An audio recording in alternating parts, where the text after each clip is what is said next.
Welcome along to the instant match reaction following Stoke City 2, Southampton 1. And we've lost our first away game of the season. We were looking to keep another clean sheet.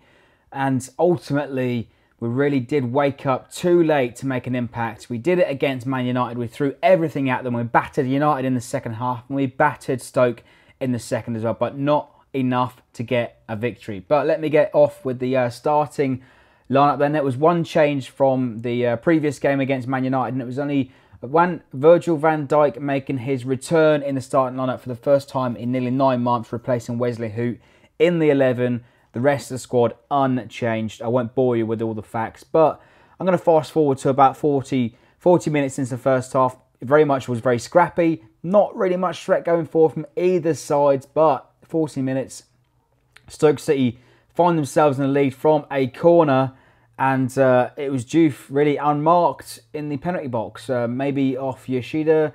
Yoshida maybe didn't track his man as much as he could.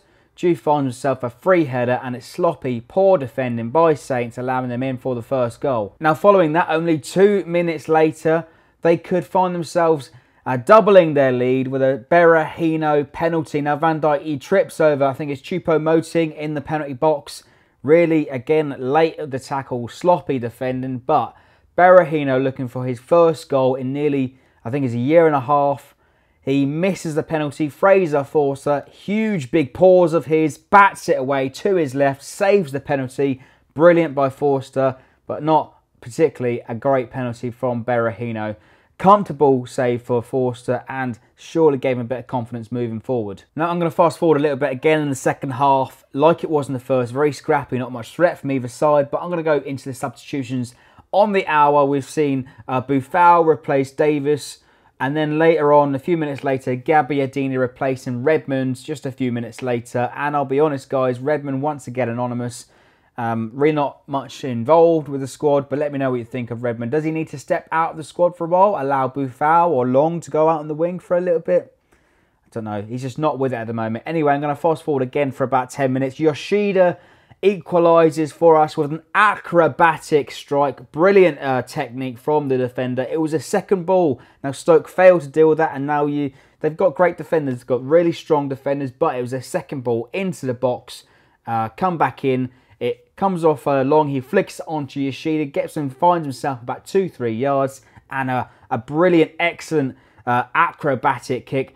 A late contender for September goal of the month, and take a bow, son, because that was a beauty. And following that goal, it initiates everybody into we scored a goal, and it's definitely overdue in my opinion. And you think that the team, the players, the fans, all carried from that goal, lifted the momentum, and you'd think that would take us through to the end of the game. But ultimately, it's Peter Crouch once again pops up with that devastating blow. 5 minutes from the end, finds himself about a yard or two space in the penalty box. Choupo-Moting, he weaves himself into the area once again. Fraser makes a brilliant save, but once again, he pops it, he bounces it into the striker's line. Choupo-Moting pokes it to Crouch, who is unmarked in front of an open goal, 2 yards out. Disappointing way to finish the game. Now, following Crouch's goal, we absolutely throw everything at Stoke. As I say at the top, we battered United in the second, and I'd say we battered Stoke in the second in this game. We had Gabbiadini's effort cleared off the line by Kurt Zouma. Very unlucky towards the very end, and Stoke were hanging on for their fingertips.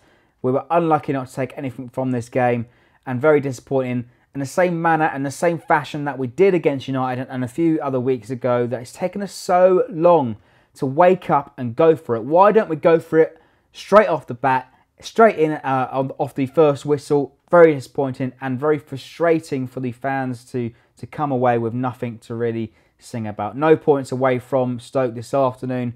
And I think now we've got the 2 weeks off from the international break, Pellegrini will have a chance to sit down with the squad that aren't on duty this week and really try and figure out something and try and go for it in the next home fixture against Newcastle. Now, they are on a bit of a bounce as well, picking up quite a few points recently. Now, Saints, we need to go for it. We have taken far too long to wake up, but ultimately very disappointing afternoon. Let me know what you think of the performance. Why are Saints taking so long to wake up in these games and actually taking some action to go for it and throw everything at the opponents? Let me know in below. Stoke City 2, Southampton 1. Let us know your thoughts, your comments, and subscribe for more.